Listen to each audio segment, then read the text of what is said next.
Good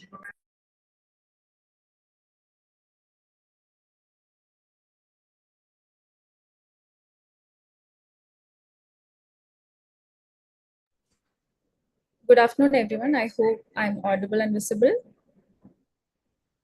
Yeah. A warm welcome to the one-day online workshop on contours of juvenile justice organized by the Center for Environmental Law, Education, Research and Advocacy, NLSIU Bangalore in association with the Department of Justice, Ministry of Law and Justice, Government of India. So today we have an amazing set of speakers with us to let you into the different aspects of juvenile justice. We'll be discussing certain psychological aspects, we'll be discussing legal aspects as well.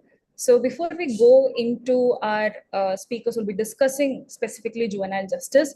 Let me just welcome Shri Ashutosh Srivastava, the program manager of the Pan India Legal Literacy and Legal Awareness Program, to speak a few words about this initiative.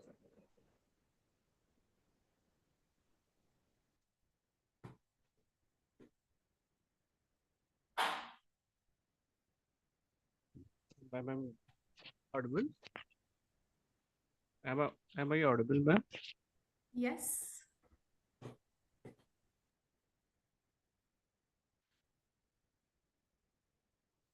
Hello. Gayatri, I'm here. Hello. Hi, Gayatri, I'm here. Yes, ma'am. Ashutosh, sir? Yeah, am I audible? Yes, sir. Yeah, thank you. Professor Sairam Bhatt, Professor Preet Kumari ji, Dr. Kalpana, Dr. Sumandas Bhatta Mishra, CEERA-NLSIU team. DOJ is really thankful to CEERA-NLSIU team for organizing this workshop on juvenile justice issue. This issue is really, really close to all of us. And I had opportunity of working on child rights, child protection issues in the past. So really thankful to CEERA-NLSIU for choosing this topic. And I'm giving a brief few lines about our relationship with CEERA and NLSIU, Department of Justice, Ministry of Law and Justice.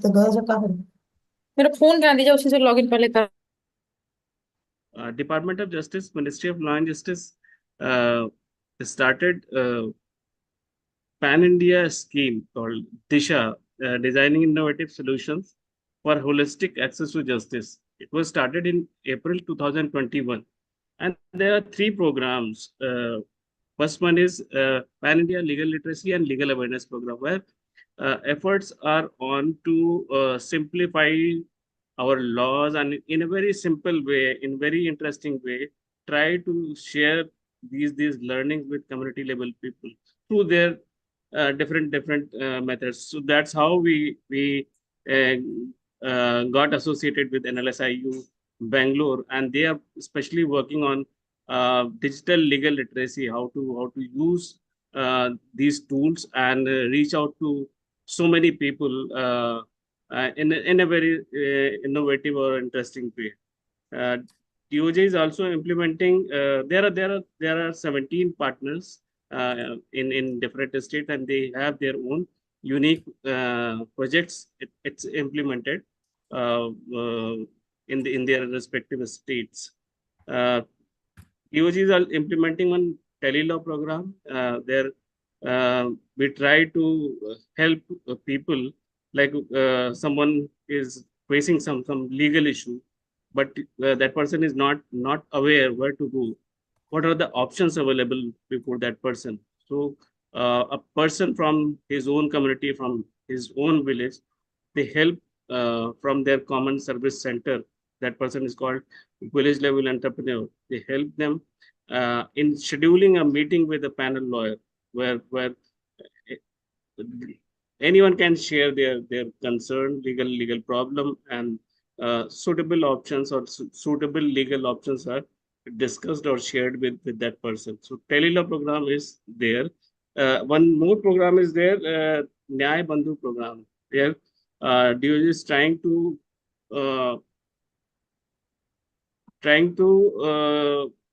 sensitize or inculcate this culture of pro bono lawyering in India with there are around 10,000 lawyers and impaneled with DOJ. So they, whenever there is a need in particular state or particular district, so we try to facilitate these advocates to take up their cases on pro bono basis. So there are three programs. There are a couple of other programs, but mainly three programs are functional. And regarding this issue, there are learned speakers. They will and definitely talk about various aspects of juvenile justice system. And based on my understanding, I just wanted to point out a couple of things. Like I really like the Section 3 of JJ Act 2015 because you have all the general principles. And it's like a guiding principle. I feel it's like a foundation of juvenile justice system in India because you have all there are 16 such principles, and if we collectively ensure these principles are respected or fulfilled, or wherever programs are implemented, like authorities or a state or government, everybody is working collectively and keeping these things in mind. For example, there's a one principle is institutionalization is the last resort. So there are so many child care institutions. If that person is CNCP, they will go to a particular home, and if that person is that child is CICL, they will go to different home. But best efforts are on, or it these principles are teaching us, like before sending this boy or this girl to a particular home, let us try to find out a family. Let us try out some other options like foster care, adoptions. So I feel like there's a drastic shift from 2000 JJ 2000 to JJ 2015, where you have, it's a part of our act. So I really like this thing, this particular section. And as a person, as a activist also, I feel like when we collectively fail to engage with a child, when that child is CNCP, the child is in need of care and protection, like as a government, non-government, academicians, social worker. So it's a collective responsibility of all of us to engage with that child when that child is vulnerable, when that child is in need of care and protection. And but when we collectively fail to engage with that child, when the child was CNCP, we might see that child in another category.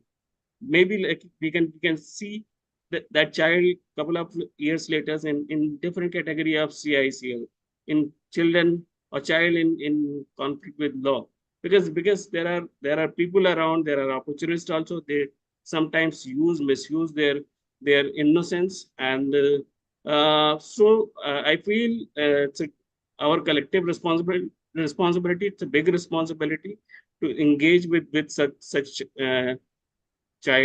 children when they're really in need. So my best wishes to all the speakers, all the participants, to to get benefited from these esteemed panelists, esteemed speakers. They have rich experience of implementing these programs in their states, in their respective areas. So once again, my best wishes, and my best regard to esteemed CEERA-NLSIU team, because they are very enthusiastic, hardworking, and uh, visionary team, and they have very good plan, and they have very good uh, execution rate, convergence rate. So so many activities are happening through CEERA and NLSIU, and this is because of able leadership of Professor Bhatt and his team of CEERA and NLSIU. With this, I stop here, and thanks a lot to CEERA and NLSIU team. Thank you so much. Thank you so much, Ashutosh sir.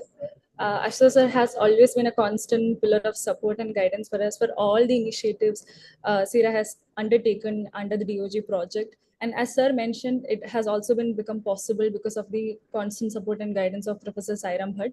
Unfortunately, Sairam sir will not be joining us today. So I'll be moving on to the next speaker in the inaugural session, Professor Dr. Ved Kumari. Professor Ved Kumari is former dean and head faculty of Faculty of Law of University of Delhi. She is currently the vice chancellor of National University Odisha. She is the first and perhaps the only woman academic to hold the position of chairperson at Delhi Judicial Academy during 2009 to 2011. In 2005, she spent a year in Russia researching the law and advocacy in relation to children as part of her sabbatical. Starting from her LLM dissertation, she has contributed immensely to the juvenile justice system in India. Her dissertation was on rehabilitation process in juvenile correctional institutions in Delhi. Even in her PhD, she has worked in juvenile justice system in India. She has also published multiple books on this subject, starting with her first book, Treatise on Juvenile Justice Act 1986. And she has published other books such as Child Advocacy, International Perspectives, Juvenile Justice System from Welfare to Rights and Critical Analysis of Juvenile Justice Act 2015. We are extremely delighted to have you here with us, ma'am. Over to you.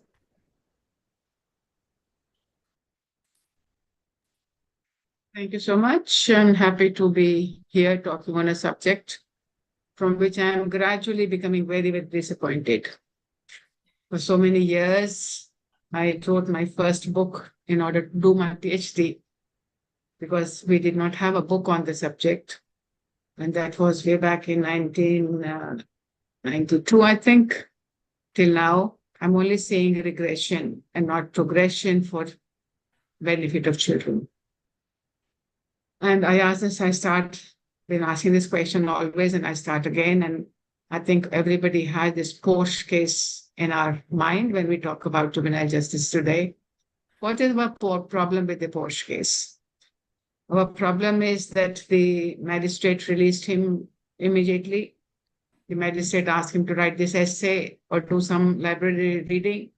Or our problem is that a young person killed some people on the road and being drunk and driving and rationally driving and killing two other little older but not juvenile young persons who had a whole future. Whether our problem would have been different if the same two boys were killed in this accident by an adult who was drunk and driving, whether our reaction would have been the same. Just because it is a Juvenile Justice Act which applies to them, is the problem that Juvenile Justice Act applies to them, or the fact is that somebody was drunk and driving and killed two people? If it was an adult, IPC says maximum punishment, even the new one which is going to come, because running away from the scene of crime has not been implemented, is not going to be implemented yet. The punishment is slightly more now than 2 years, but in this case, it will be 2 years. If it was an adult, maximum 2 years. So let's think about it, that if this young boy was to be treated like an adult and tried like an adult, the maximum imprisonment, maximum, it's not minimum, maximum he could have been sent to jail for 2 years. To send a 17-year-old to 2 years in prison, what happens after that? He comes out and does what for the rest of his life? And assuming the 70 years or so he will going to live, in the 70 years, the 2 years in the prison could have affected what all for his future and everybody else's. So that's one question. I just put it on the side. Coming back to what does the law provide, and why does the law provide that if this boy or anybody in this scenario commits any offense, this drunken driving still comes under the petty offenses under the IPC. Of course, there are now some provisions under the Motor Vehicles Act. And in this case, that has been evoked a little later, where the parental responsibility has been put. So the fact that parents were not involved, the fact that there were no understanding of what to do with this boy within the system, for me is the problem, not the legislation itself. And I ask this question, I'm quite sure that we all have young people in our lives, whether our cousins or brothers or sisters or children, neighborhood. As teachers, we see these young people. What is our understanding and what is the Juvenile Justice Act, which is saying do not punish? But does it say do not do anything to them? Just let them be committing more and more offenses? And this whole question of age cutoff. If you are not 18, you cannot vote. Overnight, what happens to you? What kind of gyan happens at overnight that now you can become the citizen, voting citizen of this country? You can get a license, you can do lots of activities just because you become a major overnight. That is arbitrary. No? You don't grow up overnight. But in law, you do grow overnight for various purposes. At 18, women can marry. At 21, men can marry. A day before, it's punishable, it's child marriage. So please remember that whatever be the cutoff, whether we now have said 16 to 18 can be transferred, which is very problematic, or whether it is 18 is the cutoff, whatever the cutoff is arbitrary. You should retire at 60. Why? What happened? Why lose my mind at the age of 60? Whatever the retirement age. So this whole cutoff by reference to any facility, any liability, any consequences are all arbitrary, but the individualization understanding of the person's capacity will be more arbitrary. Therefore, we choose less arbitrary cutoff. And juvenile justice applicability of the legislation is determined by that cutoff age which law has determined. And we are not going into that question because the first problem we do find in these laws is that there is no rationale as to why 18 was chosen or why 16 was chosen or why 21 was chosen. And therefore, we keep on having those kinds of issues. So therefore, one point I wanted to address was that whatever age group you choose is going to be arbitrary.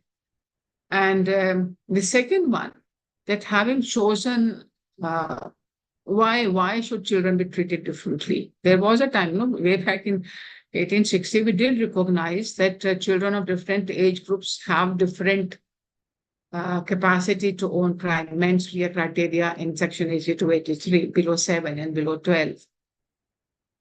And so we were recognizing that children are different, even under the IPC. Below 7, even if this child was below 7 and did the same activity, being drunk as well, nothing would have happened. If till the age of 12, we could have proved that he didn't have the mental capacity. So now we have increased that to 18. Internationally, it has been recognized by every single country in the world that 18 is an appropriate cutoff to define children. But why do we need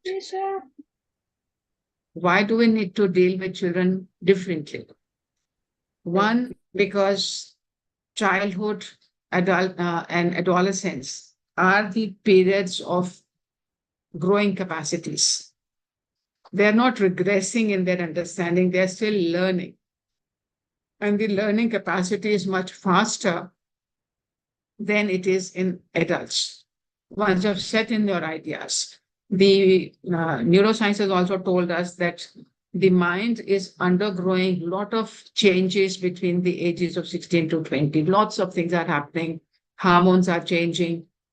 And that is the most critical area, even for the children themselves, to just deal with their emotions and their responses to situations. And we all know that adolescence is a very difficult period, even for every parent to go through. You yourself have gone through that period where you were in disagreement with your parents. You thought that nobody knows what you think is right. You claim you're adult and everybody wants to treat you as children. So it's defined. There is a rebellion. There is fast driving. There is experiment with drugs, everything to try in that age. And then gradually realize that no, you make up your mind whether it's good for you, you're not good for you. You're guided properly, you are not guided properly. So the major difference in criminal law approach and juvenile justice is that criminal law keeps looking backward. What happened? In juvenile justice, the law says, okay, that happened. Therefore, we need to do something today looking at the future. So juvenile justice is future looking because we believe these children, young people, have a very long life. They can still be put on the right path. They can be taught, they can be counseled, they can be supported if you work with them. So earlier we were saying that, and certainly when we said juvenile justice, I've asked this question and I can ask you here, you can all raise your hand. Has any one of you been ever a juvenile? Anybody who has access to the whole screen can tell me whether anybody has raised a hand. Have you ever been a juvenile? And okay, I do see Kalpana and Gayatri raising their hands. I don't see anybody else. And when you said you have been a juvenile, why, by reference to what thing are you saying you were a juvenile? We're not looking for the actions. We are just looking at the definition of juvenile in this legislation, which says a person below the age of 18. 100% of us have been juvenile, but in our head, we think if I have done something wrong, then I'm a juvenile. So when we're talking juvenile justice, we are not talking about children who have committed something wrong. We are talking about children below the age of 18. And two categories, certainly. One category called CNCP, which was referred to by the opening speaker. Do we have a sense of how many CNCP in this country? Does the government have any figure? I've not come across government figures on how many CNCP, but our guesstimates are, these are 40%, 27% of 40% of India's population, which is about 13, 14, or maybe 15, 16 crores. What are we doing with them?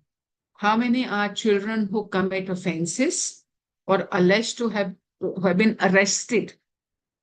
30,000. 4 child, 5 child out of 1 lakh.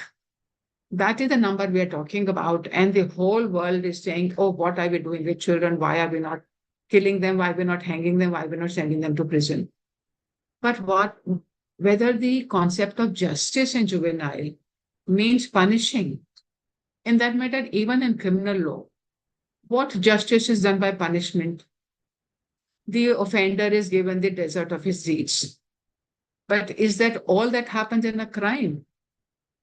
The parents of the offender suffer, the family of the offender suffer. What about justice to them? Are they responsible for whatever action their family member has done without their consent or support or without their knowledge?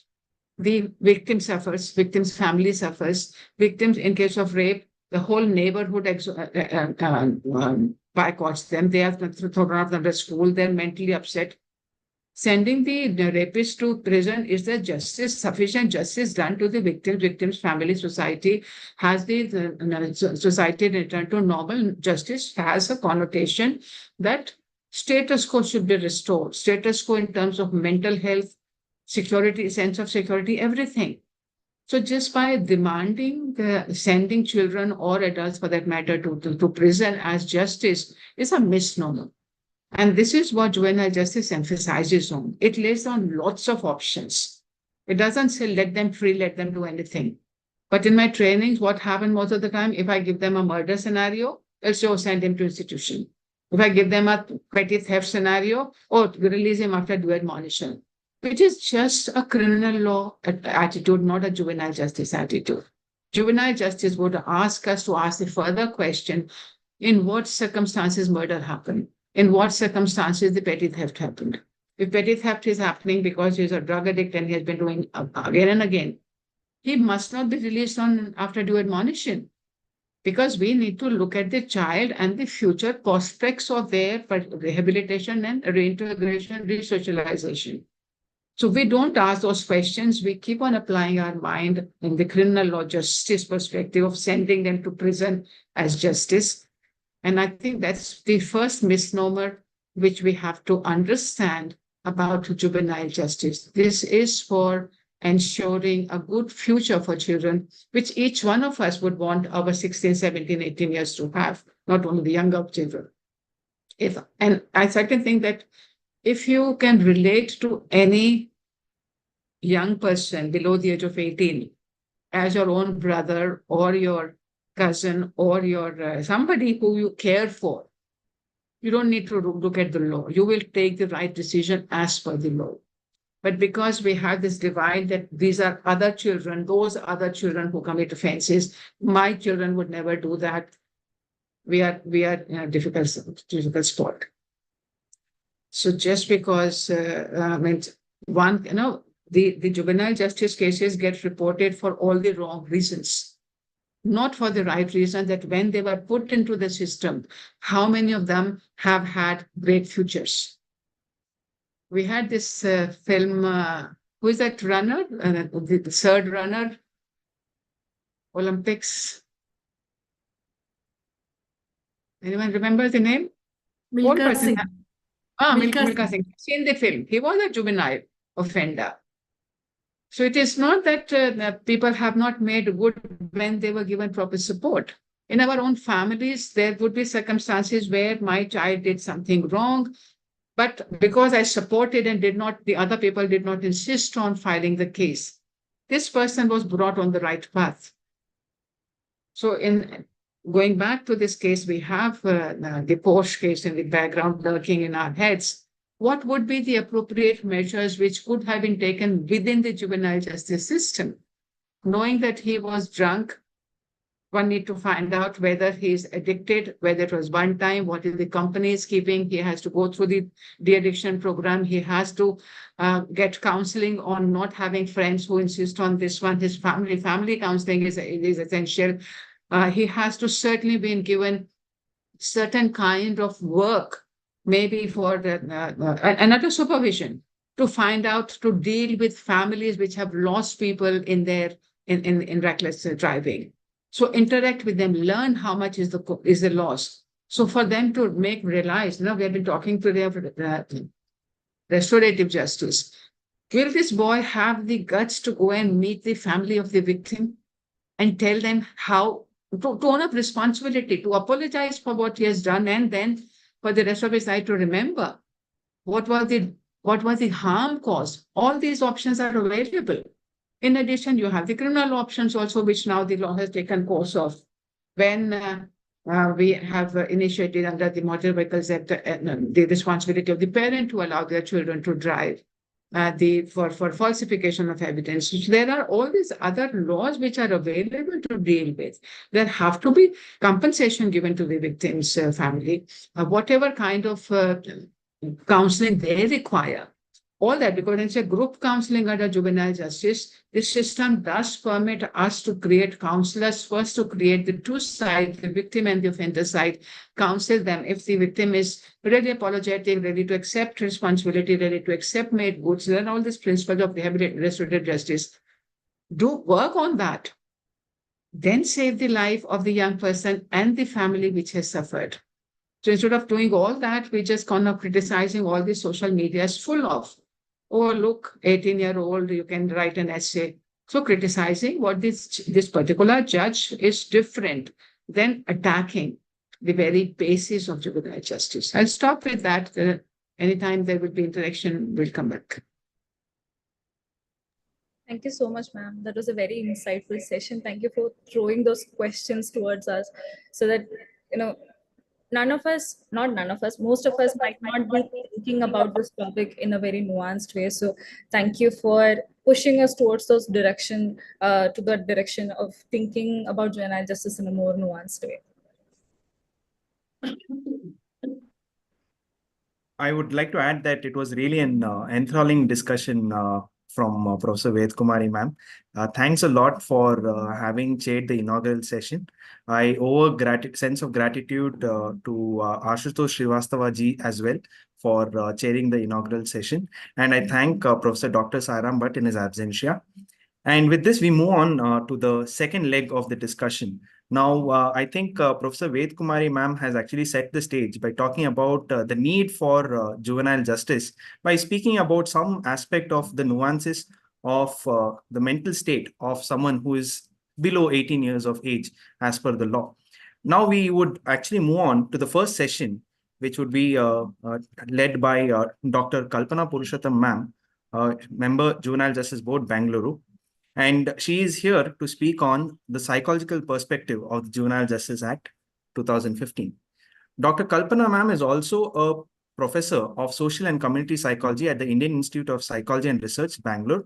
She was formerly senior professional counselor and senior researcher under the Juvenile Justice Program at the Center for Child and Law, National Law School of India University, and has also authored a book on child psychology for the judiciary.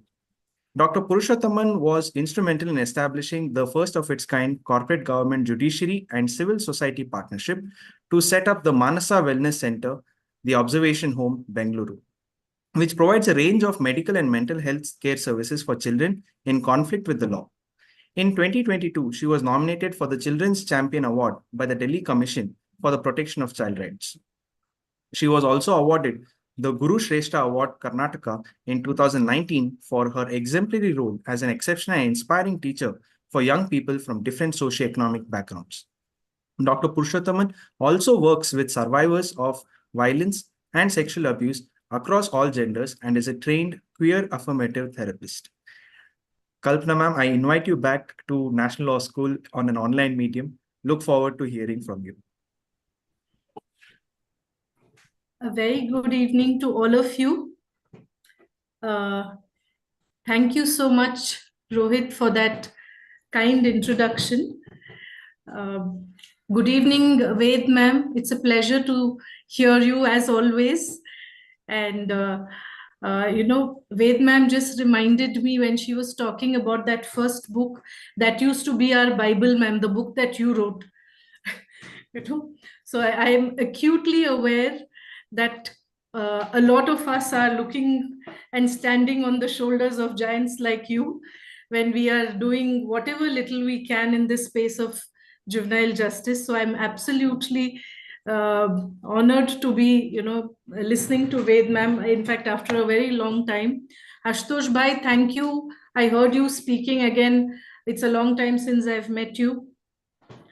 And thank you, Gayatri, for organizing this, because it's not very often that we find people who are not from the juvenile justice space or the child rights space saying, oh, we want to understand how juvenile justice works, or who really are these children.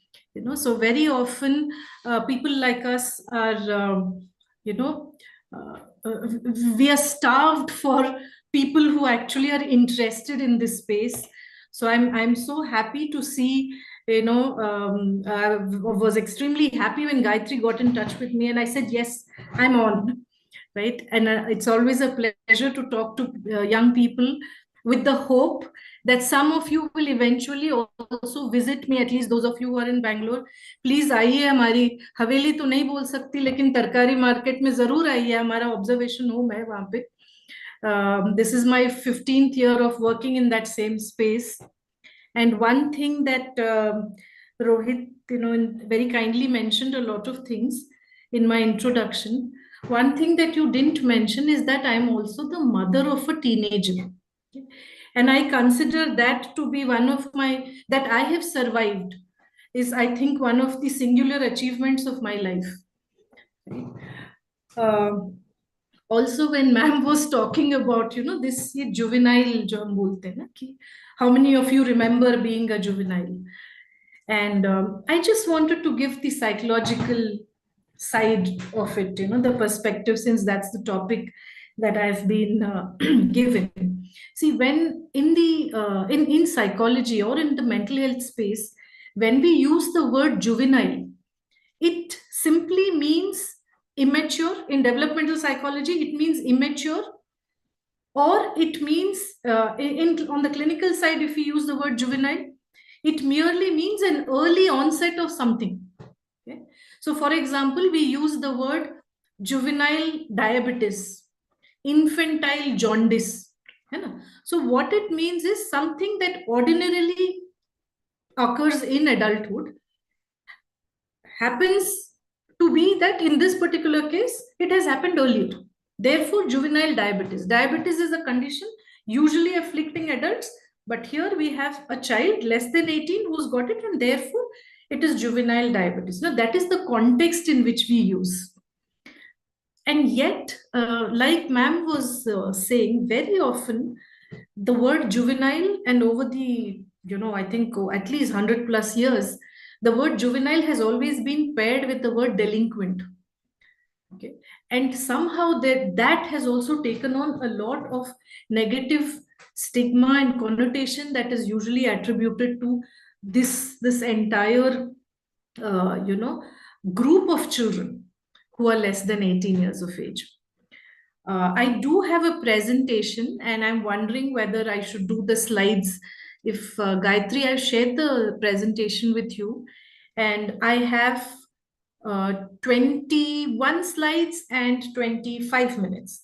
So I'll take exactly less than a minute so that we have some space for conversations as well. But primarily, my first, what I would really like to,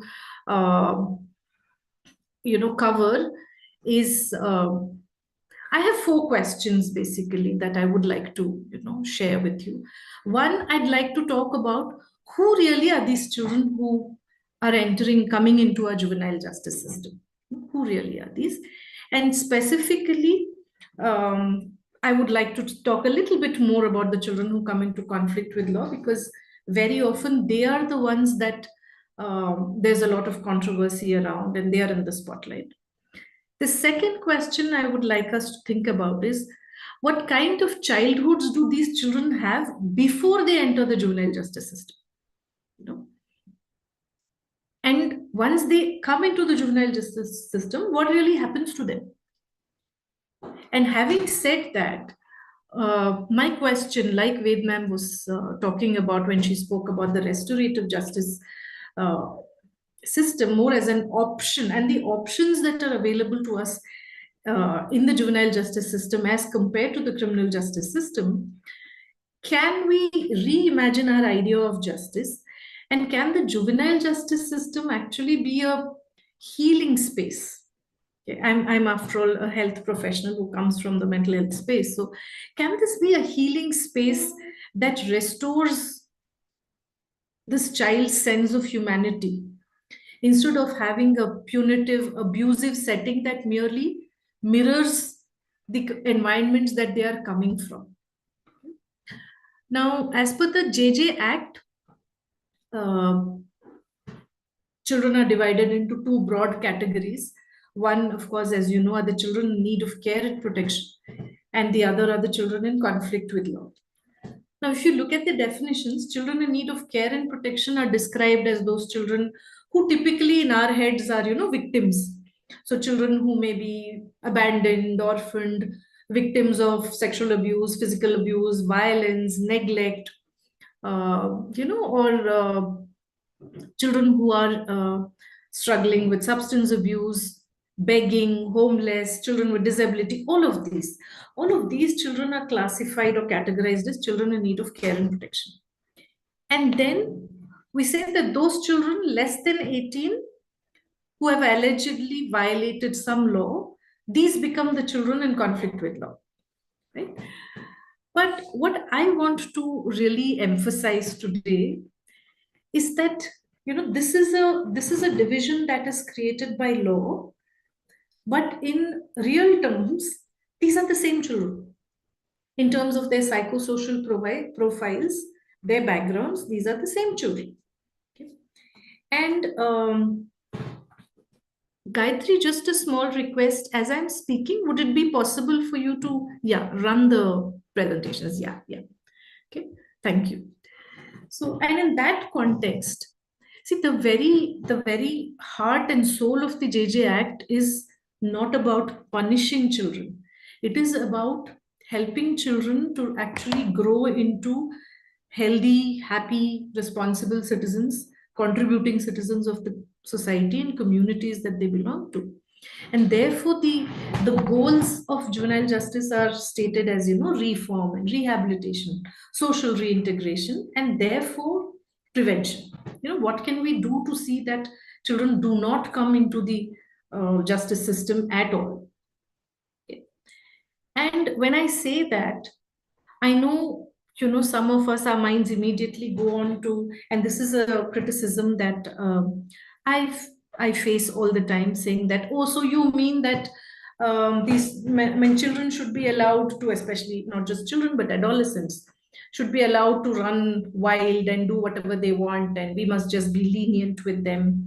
And like ma'am was saying, this, oh, apne 300 words ka essay likha diya to ho gaya unka. This is the kind of, I think, narrative and perspective that has been built around these children without really understanding who really are these children who are coming into the justice system. For every, Pune Porsche case kind of a child, there are thousands of other children who are languishing in custody in different institutions without access to a lawyer, without bail, with no one finding out what is happening in their lives. Right? So trying to, or looking at these exceptions and making up our mind that, oh, this is a system that is actually overindulgent of children, I don't think that is really a realistic understanding of the juvenile justice system. This is not to say that children must not be taught what is right, what is wrong. Yes, we must teach children. We must teach them that actions have consequences. Yes, we must have correctional mechanisms which are developmentally appropriate, as well as which are based on human rights and which is based on science. Okay? Why are we talking about all of this? Also, in the context of, a very important part of the psychosocial context of children in the justice system, it's important to understand why is there so much focus on the psychosocial aspects. Why are we talking so much about reform and rehabilitation? That is also because we have over 100 years of research that has shown us that when you put children in an institution, when we incarcerate children, we may call them, whether they are children in need of care and protection, whether they are children in conflict with law, primarily any child who's coming into the justice system, even though, as ma'am was saying, that our chapter on principles says that, institutionalization must be the last measure of last resort. We should have exhausted everything else and then we look to place a child in an institution. However, in reality, that's not the case. The first thing that unfortunately, most JJBs and CWCs do, the child welfare committees do, is to place the child in a child care institution. And trust me, these are not happy places, right? Most of these places are dark, dirty, abusive, very violent. There are barely any facilities for children, including basic health or sanitation or hygiene.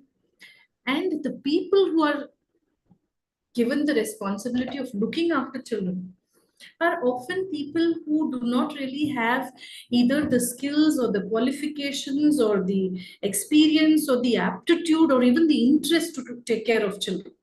And yet we are trusting the lives and future of our children into the hands of such adults, right? And therefore, when we look at the impact that this has on children, definitely this increases the likelihood that our children are going to be subjected to violence. And I don't have to tell you that if you even look up in your neighborhood, no matter where you live, which city you live, which state of the country you live, you visit any custodial institution, any institution for children, and this is true. This is true. Right?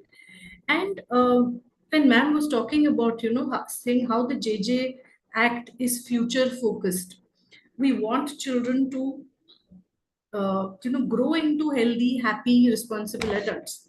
And yet, when we place them in an institution, that's exactly what does not happen. Because you're cutting children off. I mean, how do children normally grow and get these skills, these life skills, social skills? It comes from education, comes from our relationships, comes from our interactions and experiences of the world around us. And if we are going to cut children off from all of those experiences and put them in an institution, what skills can we really expect? And especially for children in conflict with law, it's a double whammy, because there is the labeling, there is the stigmatization, saying, oh, ye bacha to jail jaake aaya hai, right? Plus, if you look at the JJ Act, the amendment, Section 15, which I'll talk about in a bit, right? There is also an exposure to a lot of negative role models to adults who, may be hardened and have seen and been involved in far more severe or, kind of crimes. Right? And most importantly, where is the opportunity to even say sorry to the victim or apologize or make any kind of amends to say that, oh, I feel bad about this, I have remorse, I have regret, I want to correct myself. Right? We are stopping all of those options. And therefore, that really is my case for focusing on prevention as a psychosocial response and an understanding of justice in a different, in a more nuanced way. And because the question that Vietnam asked, saying how many of us remember being a juvenile? How many of us, all of us have been adolescents at some time or the other. And difficult and stormy and hard as it is, there is also a silver lining to it. And that is that this is the best possible time for us to actually learn a whole lot of new skills as well as build on existing skills, including life skills, for us to be able to fit into society and become responsible citizens.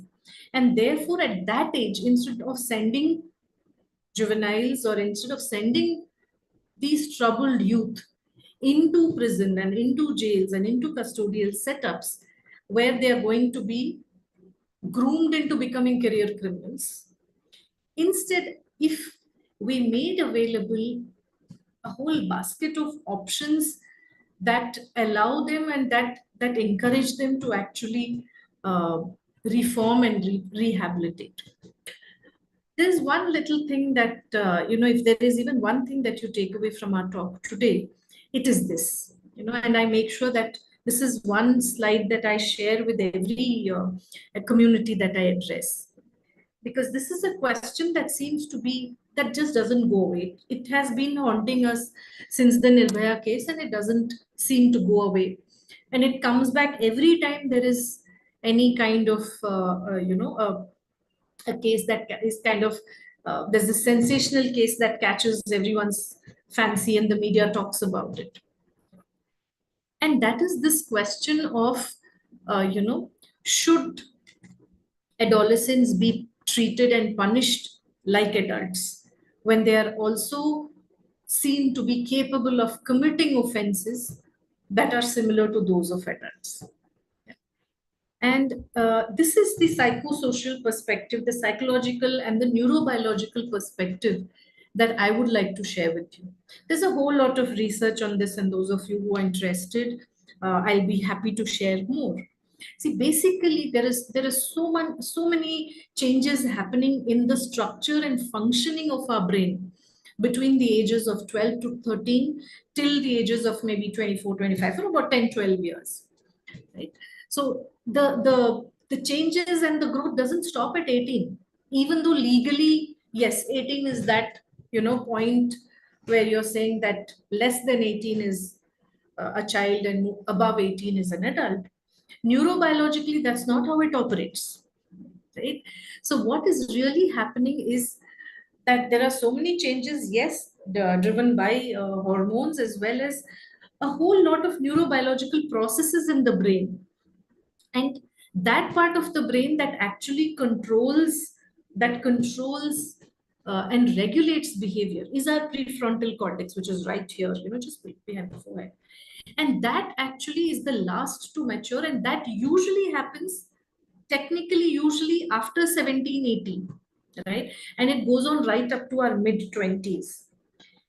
So therefore, to actually hold adolescents to standards of culpability that are the same as adults is simply completely wrong, because the structure and function of their brains are totally different and distinct from that of adults.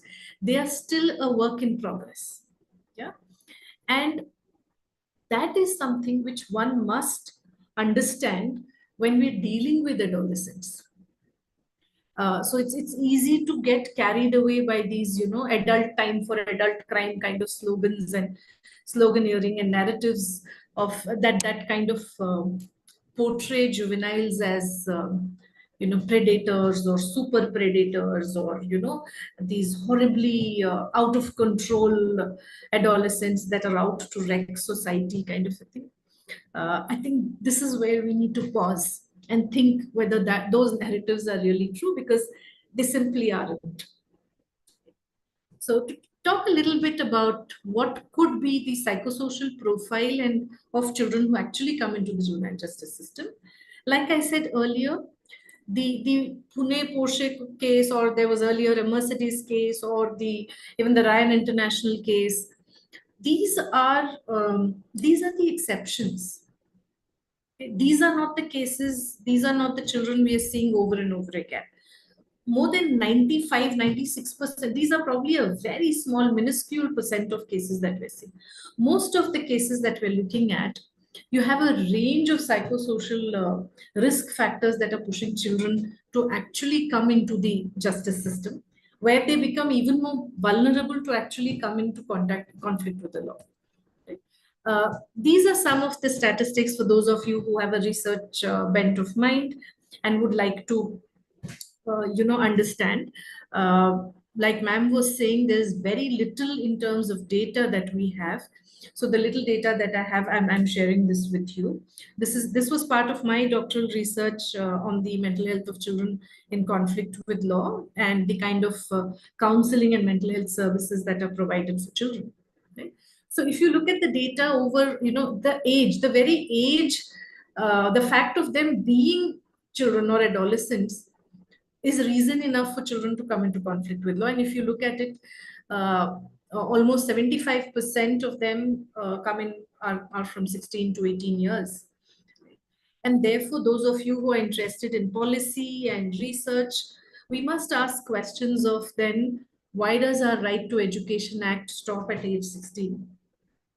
If 16 to 18, at age 14, if 16 to 18 is the age where most of the children, and especially that they are out of the fact that they are dropouts, school dropouts, or disruption in education, if that is the reason that is bringing them into conflict with the law, then shouldn't we be thinking about the right to education instead of stopping at 14 to actually extend it up to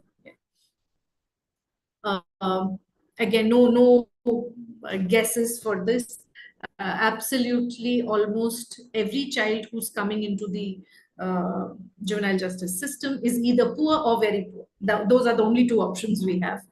And like the Pune case or the Mercedes case or the Ryan International case, these are these are really rare. They are not so common at all. And again, the kind of families that we're talking about, families are most of the time very coming from very families of abject poverty, dysfunctional families. Most of the time it's a single parent, especially the mother. Majority of the children, their parents, at least one of the parent is either dead, or the parents are separated, or the parents don't live together, right? They are exposed to all kinds of vulnerabilities in terms of peers. Peer influence is very strong anyway in that age. In terms of the health history, again, no surprise that 2/3 of these children have never seen a hospital, or they really, or a doctor. They do not have access to medical services. If at all some of them have seen a hospital, it is usually reasons of, like you see, injury or violence. Someone has actually unleashed violence on them, or there is attempted suicide or police torture or drugs or mental illness. These are the reasons why these children are coming into contact with a hospital or a doctor, not because someone said, oh my God, this child is sick and this child needs help. Yeah. So that is something to remember. Again, overwhelming majority of children usually have a history of substance abuse, which could be a combination of substances, and the sheer scale and magnitude of the substance abuse amongst children is something that should worry and disturb every one of us in this country. There was a Government of India study, I think about 3-4 years ago, and there are state governments trying to do something about it, but it's very little and hardly, making an impact still. And what is really very heartbreaking actually is, in fact, I remember when I was doing this study and I asked one of the children in sheer frustration actually and helplessness, and I said, "Kya milta hai? Kyun karte ho ye?" And when I was at the end of my tether, so to speak, in one of those never-ending counseling sessions. As a little child, I remember about 12 or 13 years old, this boy, he looked at me and then he told me in Kannada, कि गांजा फूकने से भूख नहीं लगता है. I forget that I'm hungry. So I'm doing drugs so that I can forget my hunger. And that is a very sad state of things for us to be living in a country where any child of ours is forced to turn to drugs because they don't get food. And what does it tell about us as a society? That a child has access to drugs, but the child doesn't have access to food, child doesn't have access to health, child doesn't have access to education, to schooling, to a parent, to family. उन सब चीजों के लिए access नहीं है. But to drugs, yes, we have. Again, more than 2/3 of the children that come into the justice system have experienced violence of all kinds, and very, very disturbing, with weapons, without weapons. And if you see the figures there, it says 71.4. So almost every other child has been exposed to violence of a pretty severe nature. Then, of course, talking about mental health issues, whether it is depression, whether it is anxiety, whether it is different kinds of disorders, most of the children in our system have a range of undiagnosed underlying mental health problems, and which is why a lot of the children also have a whole lot of attempted suicides, completed suicides, as well as thinking about suicidal ideation. Yeah, like I said, if you're talking about family and the health of the family, there's not a very cheerful picture there either, because majority of the parents, I mean, they're either dead, or if they are alive, they are sick, right? Or they have a history of mental illness themselves. There is a history of drugs. There's a history of suicide, all of that. So not really the happy Indian family that we would like to believe that we are living in, in our country. There is a very well-known study in psychology, which is known as the adverse childhood experiences. It's a longitudinal study. And what is interesting is this study talks about how the experiences that we have before we are 18 years of age actually impact us for the rest of our lives.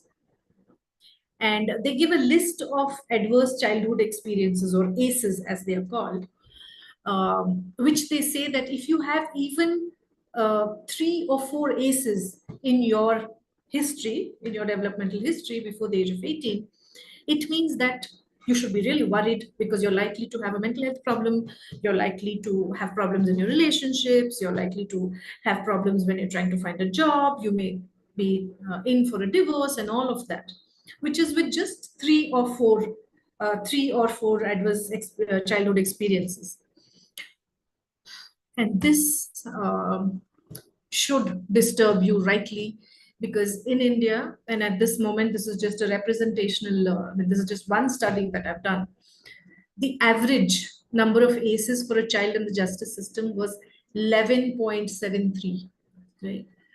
So where is this number 4, where we are saying that even 3 or 4 such events, which could be like death of a parent, divorce of parents, mental illness in the family, child sexual abuse, violence, substance abuse, exposure with the justice system. These are all some adverse childhood experiences.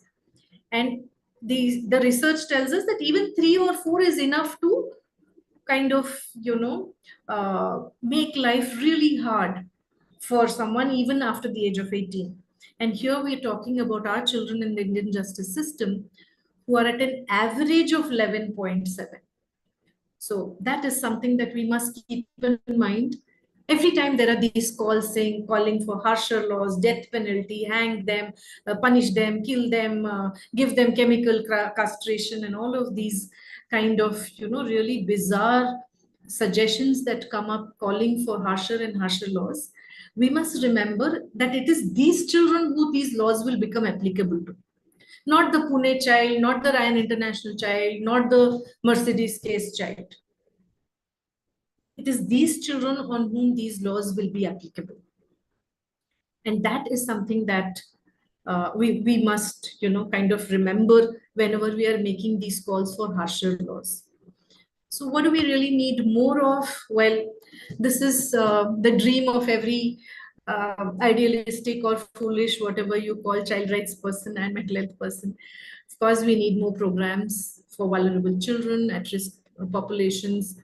We need collaborative programs like the one that law school has now with, CEERA and with people across the country. Parenting programs, because it's not enough to have harsh laws that punish parents for their poverty and for their inability to look after their children. We need support programs for them. We need to take care of the professionals who are in charge of these children, in charge of providing services for these children, making sure they have capacity, they have training, they have the skills to be able to look after these children.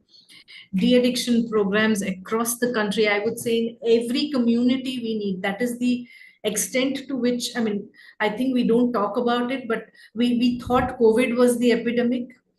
To me, these for the last 25 years, I've been working in the space of mental health. And I always say that where children are concerned, the two silent epidemics are actually addiction and violence. And that is something that no one talks about. Government कोई vaccine नहीं दिलाती है, कोई programmes नहीं बोलती है, कोई नहीं बोलती कि अच्छा हमने इतना अच्छा काम किया. But actually, these are the epidemics that we have to address. And of course, it's not that we can't, do it if there is the will and the support to be able to do it. Rohit spoke briefly about Project Manasa. It is a collaborative program that we've set up at the observation home in Bangalore, and for boys.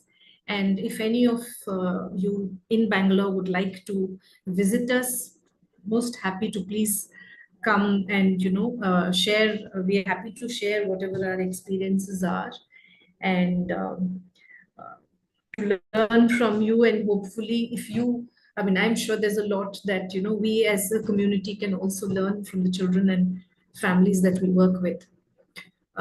So yes, those are my references. So yes. Thank you so much, ma'am. That's I my think precisely, I think you did sum up saying that just because there are inconvenience of a few persons, the beneficial provisions that are there under the Juvenile Justice Act cannot be let out for a toss.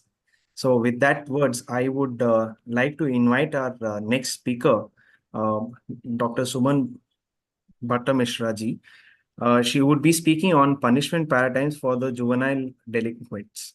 Dr. Suman Dash Bhattamishra is an associate professor at the National Law University, Odisha, specializing in gender rights, access to justice, criminal law reforms, juvenile justice, and rights of victims. She holds a PhD from the National Law University, Delhi, an LLM from the NLSIU, and a BA LLB honors from the University Law College, Vani Vihar. Joining NLU Odisha in 2011, Dr. Bhattamishra has played a pivotal role in the foundational years of the university. She teaches subjects including international criminal law and gender laws, and has coordinated significant projects including the Department of Justice, Government of India, UNDP sponsored Access to Justice for Marginalized People and Socially Relevant Legal Education between the years 2014 to 2017. Dr. Bhattamishra has contributed to numerous publications, including book chapters and articles on domestic violence, victim rights, and legal interpretation under 498A of the Indian Penal Code, She has also developed e-learning content for the Ministry of Human Resources Department, UGC projects, and participated in several conferences. Beyond academia, Dr. Bhatta Mishra engages in traditional Odia folk and light Hindustani vocals, and she has been instrumental in establishing the Child Rights Center at an NLU, Odisha. With this short introduction, I would request Dr. Bhatta Mishra ji to take over the session. Over to you, ma'am.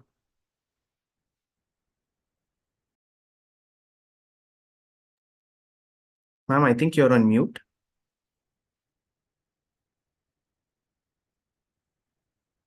Ma'am, you're on mute. Yeah. I hope I'm audible. It said that the host has not allowed me to unmute myself. Yes. Good afternoon, Ved ma'am. Very good afternoon to one and all. Kalpana ma'am, thank you for setting the stage for me while you talked about the adult-child equation. Ved ma'am, for talking about, as always, juvenile justice in a manner in which we usually don't think about it.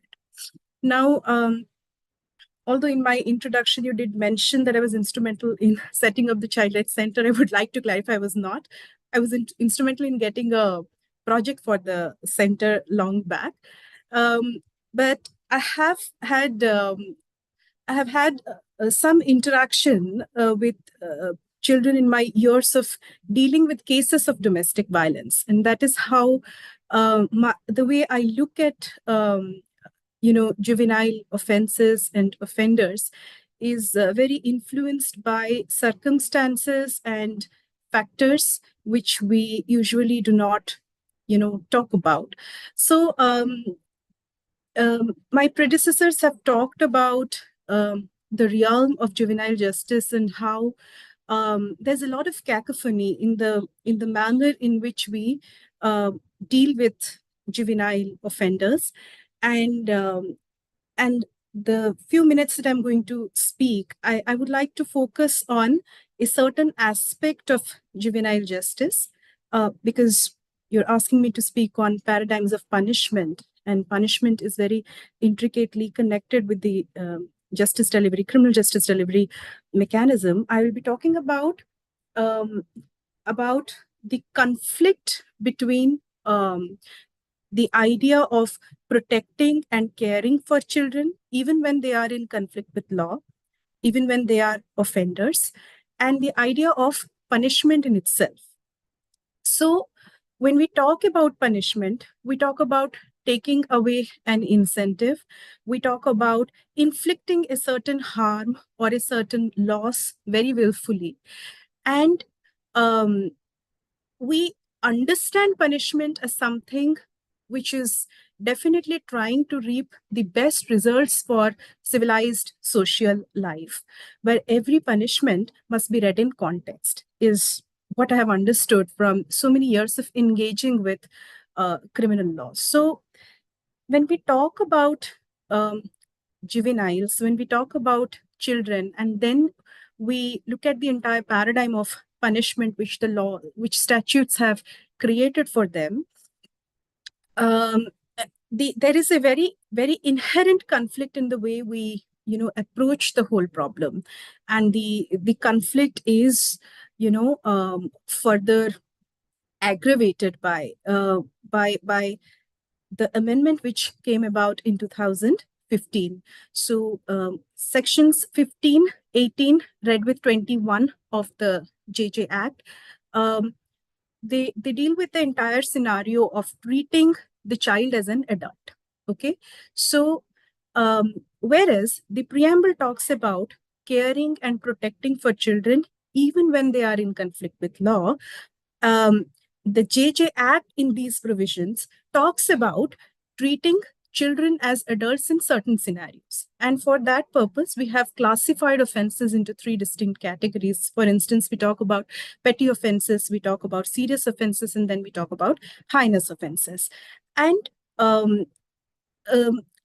when you read the preamble, when you read chapter 2 of the JJ Act, we talk about principle of equality, we talk about principle of participation, we talk about the principles of protection. So how does how do these sections then resonate with the idea of equality, which is captured in the preamble? So, for instance, when you talk about equality, we are talking about treating two alike things as alike, like things as alike. But here we are talking about treating the child as an adult. A child can in no way be treated as an adult if we are talking about it from the perspective of equality, right? Now, this is also what Dr. Kalpana was mentioning from a very socio-psychological perspective. And to put things in legal perspective here, I would like to cite two cases. Now, the cases are the case studies of Cantrell-Jackson and Miller, two children from the US who share a lot of commonalities with many Indian cases that we have also read and that we have been discussing so far also. But the reason I'm citing Cantrell-Jackson's and Miller's cases is because there's a lot of detailed discussion in these two cases about the circumstances in which the crimes were committed by the children. The crimes were ghastly because Cantrell-Jackson was found to have robbed and killed a lady named Laura Troop, who was a cashier at a shop. And Miller, on the other hand, was only 14 years old when he very brutally murdered one of his neighbors, Cannon. Now, both of them were in death row in the US in 2012. Death penalty was talked about, life imprisonment was talked about in the context of children who have committed such barbaric crimes. And the plea about why death penalty should not be awarded to them or why life imprisonment should not be awarded to them is something that is worth thinking about, which is why I thought of discussing this in greater detail. Now, Miller, at the time of committing the murder of Cannon, had not just smoked marijuana, but he came from a family where his mother was, was a drug addict. She was guilty of committing various kinds of petty offenses, was brutally always beaten by her husband in the presence of Miller. The circumstances, the social circumstances in which Miller grew up was one where you would find Miller engaging in dealing with drugs, addiction to drugs, and one would not be surprised that in these circumstances, one day when he had smoked marijuana, he had a scuffle with his friend with whom he usually has scuffles, and then he brutally murdered him. Same goes with Cantrell-Jackson, who fell into bad company and had grown up in that neighborhood for a long time. So in isolation, when we think of these two cases, we think of the brutality of the cases, we may imagine that a child who has committed such offenses must be treated as an adult, must be tried as an adult, and must be dealt with by the law as an adult, because there is complete comprehension of the scenario.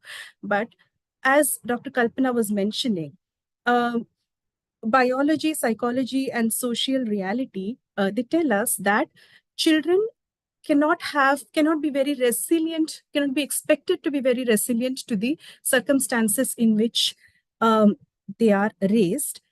And at least they cannot be as resilient as adults can be expected to be. So treating children as adults is an anomaly in the law when we look at it from that perspective. Now, what is the consequence of such punishment from the perspective of the law per se? What is the impact of it? Does it serve any goal? Because when we are deciding on a course of punishment, there must be some goal. There must be something that we're trying to accomplish through the punishment. Maybe it's deterrence. Maybe we want to deter individuals from committing that crime. So, or maybe we are trying to go for retribution. We want to perhaps, take revenge for the commission of those crimes.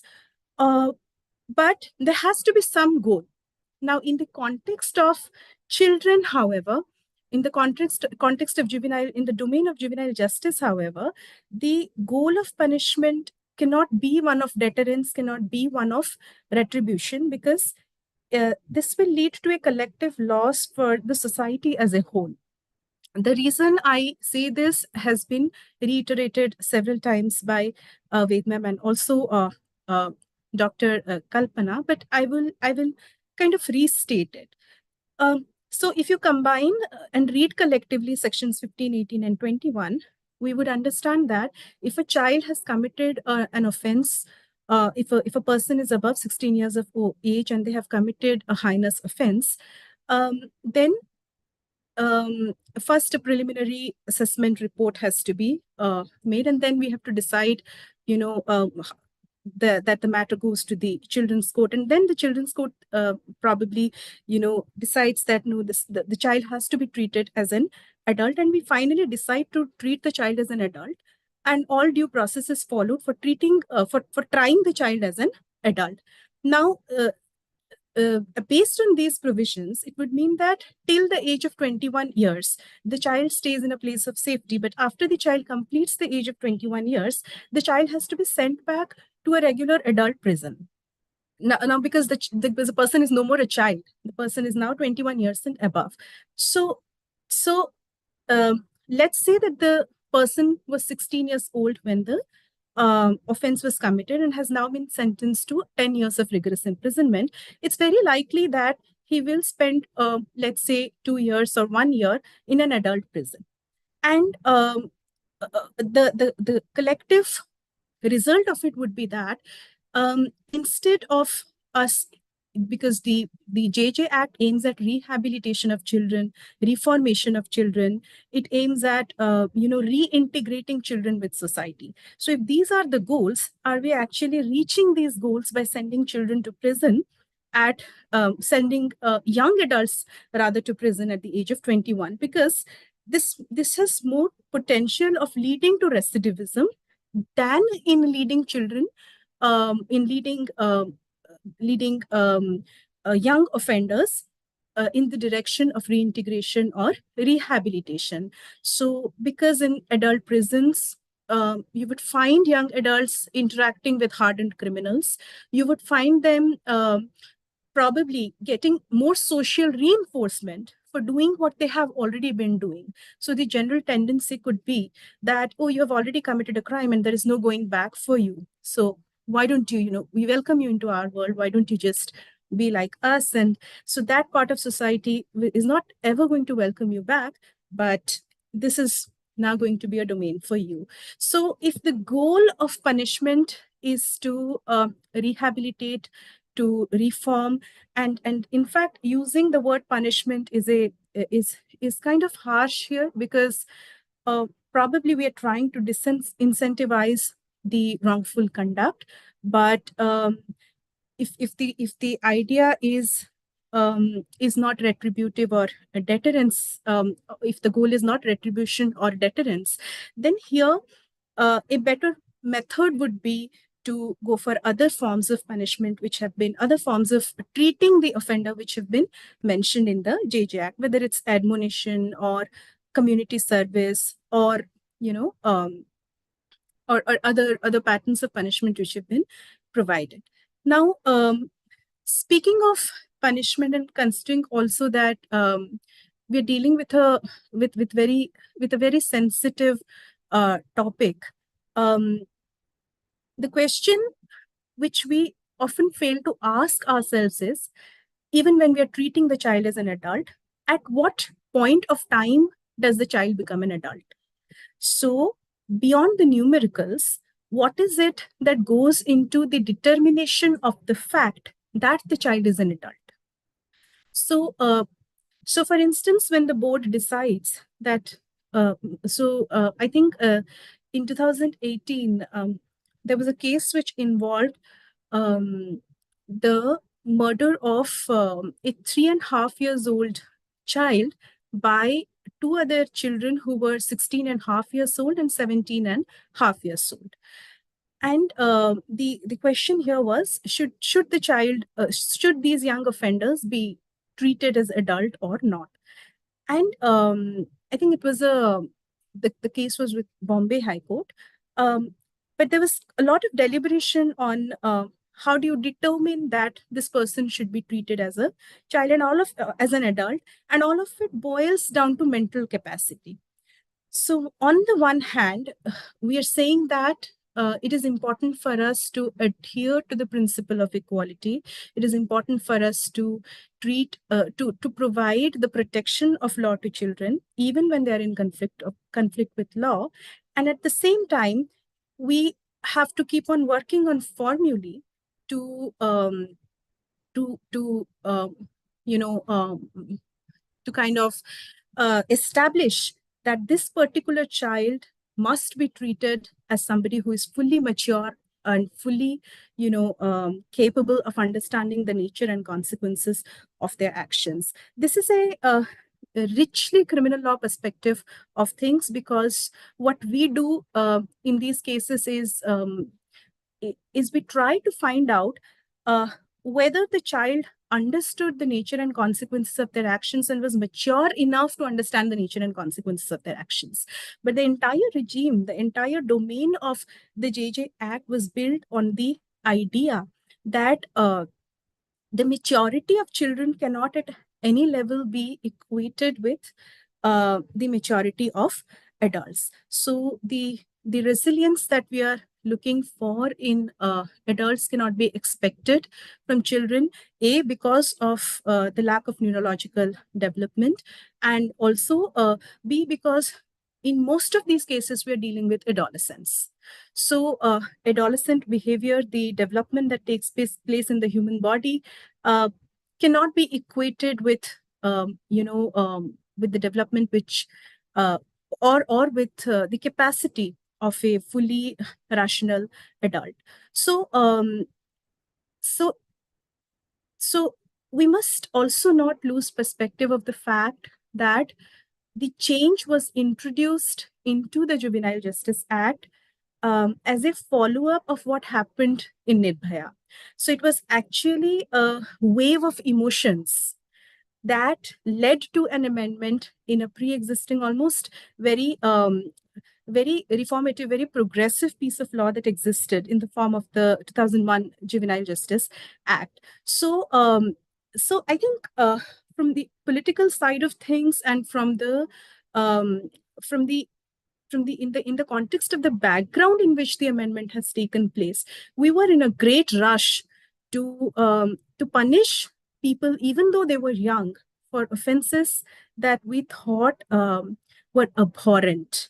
So we did not want them to be in society. We didn't feel safe knowing that these people could be out there and that this could happen to us as well. And we wanted to send across a message of deterrence. So we need to accept that the amendment was brought about in response to a very shocking wave of emotions. And at some point, the legislature felt compelled to, bring about this kind of amendment to deal with that emotional upsurge.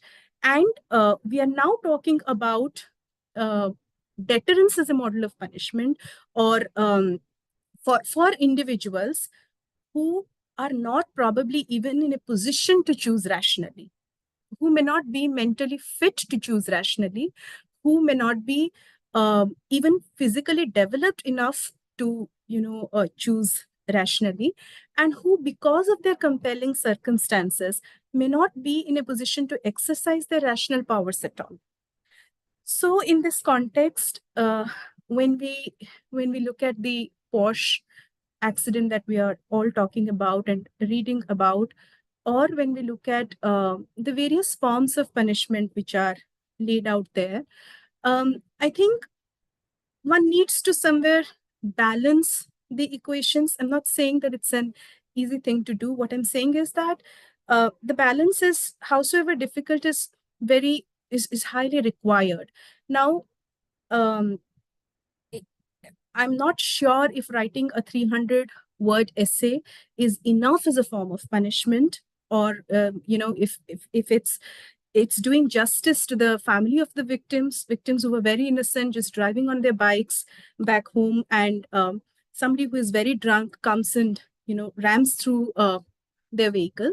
But what I'm saying is that that as a principle of punishment, treating children as adults under any circumstances is unjust in law, because we are trying to equate two completely distinct entities, and we're trying to treat them as equal, even though they are unequal in their in every possible form. So I think I would like to conclude here. If there are questions, I could take them or maybe wait till the end of this session. Yes. Ma'am, we'll have the questions at the end of the session. Yeah. Thank you. Yes. Thanks a lot, ma'am. I think it was quite insightful of what you spoke about the juvenile justice. I think the recent incidents of the Porsche accident case has quite given a streamline as to what the Juvenile Justice Act is about, and I'm sure the participants must be also be able to draw lines on the light of the discussion that has been channelized on it. With this, we move on to the next leg of the session, which would be spoken by Dr. Ashwati Madhukumar on juvenile delinquents within the criminal justice administration system. So I will just take a moment to read the profile of Dr. Ashwati.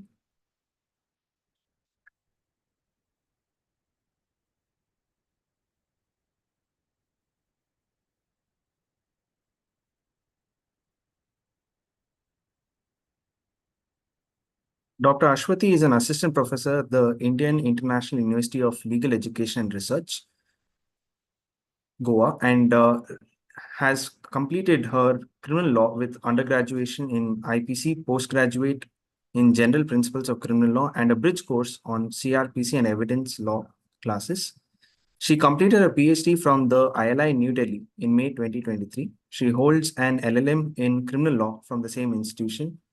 Her most recent works include a publication in the Law and Development Review on pandemic and distributive justice, and a paper presented at the Law, Culture and History Conference by the University of British Columbia on cumulative provocation in a panel on sensibilities of criminal law. Dr. Ashwati, it is a pleasure to have you here. We will request you to lead the discussion. Yeah, thank you, Mr. Rohit. In fact, it's a privilege on my part, and I thank CEERA and Gayatri especially for this opportunity. It's specifically a privilege to share the panel on the other side along with a stellar panel like Professor Dr. Ved Kumari ma'am's material was our reading material when I was studying juvenile justice at ILI. It was a part of our criminal law specialization subject. So it's a huge privilege to be here. So thank you for that. Now to move on to the talk, I would like to start by talking about the semantics or the change in semantics. So even though we have continued to use often in social and political context the term juvenile delinquent, the semantics had changed in the 2000 Act of JJ as well as in the 2015 Act. So the 2000 Act used the terminology juvenile in conflict with law, and the 2015 Act further changed it to be more humane. In the words of the same, while the bill was being introduced, to be more humane, the terminology was changed to child in conflict with law. So in a sense, if we look at the change in the language, it seems that we are trying to shift the focus that the factor of delinquency is not a matter of constitution of the child. It's not something that he or she is, but rather it's a situation that the child has come into conflict with law. But this perception has sadly not actually been imbibed so much into how the criminal justice process really deals with children in a lot of times. So the focus of the criminal law and the role of the criminal justice system has been more on addressing the why and the how of the juvenile or the child who has come into conflict with law. When we look at the 2015 Act or the scheme of the Act at least. The elephant in the room at the moment, of course, which has been addressed previously by the speakers as well, as the Pune Porsche case. Unfortunately, the number of lawyers who casually threw around terms like murder and try this person as an adult, etc., have been quite alarming. Now, technically, this particular child in conflict with law has to stay within the current juvenile justice framework, and there is no question of putting him in the adult category, even when a few people who identify as lawyers have also been saying that this amounts to murder. But when you technically look at it, purely in the scheme of the Juvenile Justice Act, this offense would come as serious only and not as a heinous category, even if you stretch this liability within 304. That would be, even if we term that it is not 304A, Rash and Negligent Act, but the higher offense of culpable homicide, even if that is done, then also this would come only as a serious offense category under section 2, subsection 54 of the Juvenile Justice Act. This was made very clear in a case which was titled Shilpa Mittal versus NCT of Delhi. This was AAR 2020, Supreme Court 405, which was also a case where a child of 16 to 18 category was driving a vehicle and hit a person, and the person happened to die.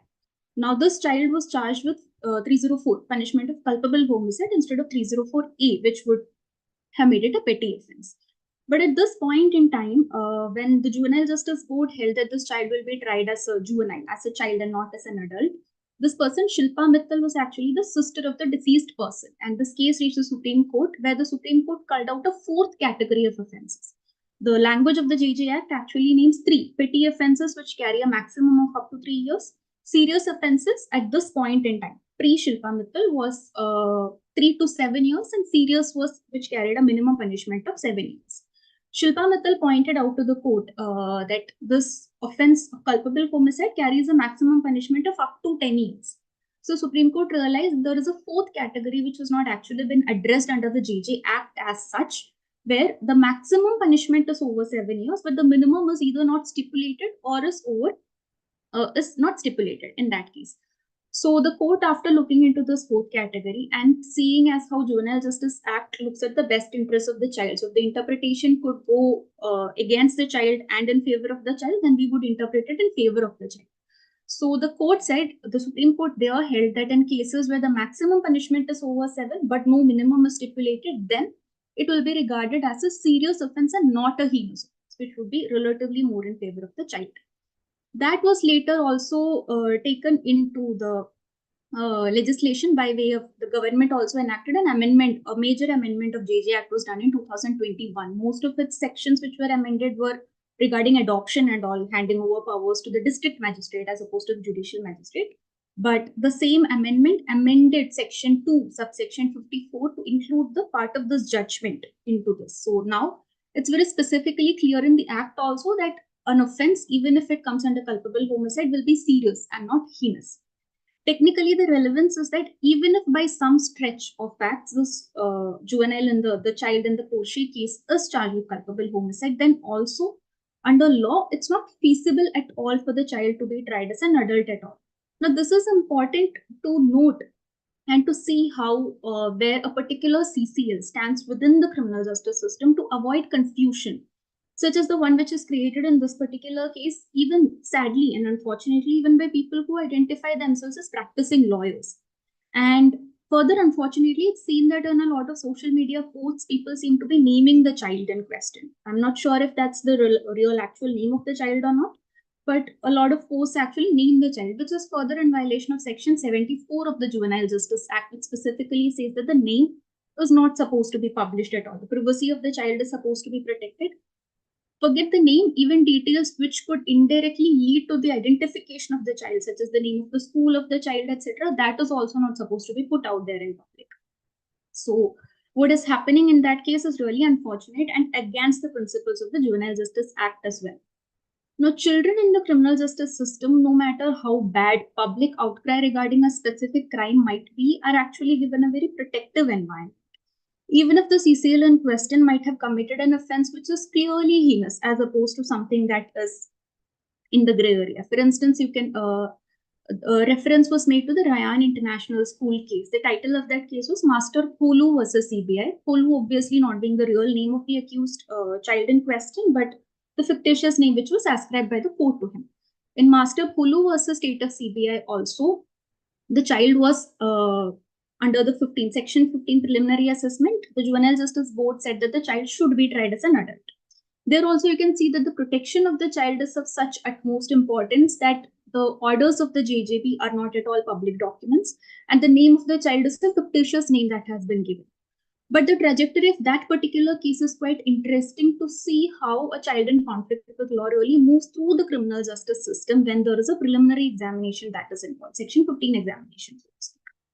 Now, in that case, the boy is relatively financially privileged, so to speak, because his parents are also relatively well off, and which was to specify that this child is somebody who has access to people who will fight for him in a court of law. And still, if you look at the trajectory of that case, so the incident allegedly occurred in September of 2017, and the Juvenile Justice Board ordered for this child to be tried as an adult in December of 2017. Because Section 15 stipulates that the time period for preliminary assessment is supposed to be 3 months. So Juvenile Justice Board initial order to try him as an adult came out in December of 2017. Then the challenge and cross challenge of this order to try this child as an adult went on for several years. So if you track the trajectory of this case, there's Master Polu versus CBI in the Supreme Court as well as in the Punjab and Haryana High Court. And another case, Criminal Appeal number 950 of 2022, titled Barun Chandra Thakur versus Master Polu, and a Criminal Appeal number 951, which is titled CBI versus Master Polu. All of these relate to the same case. These are cases where, interestingly, the order of the Juvenile Justice Board to try this person as an adult was challenged by the juvenile and through his parents, obviously. In the Punjab and Haryana High Court, the Sessions Court upheld it. The Sessions Court was designated as the Children's Court. So they upheld it. It went to the Punjab and Haryana High Court.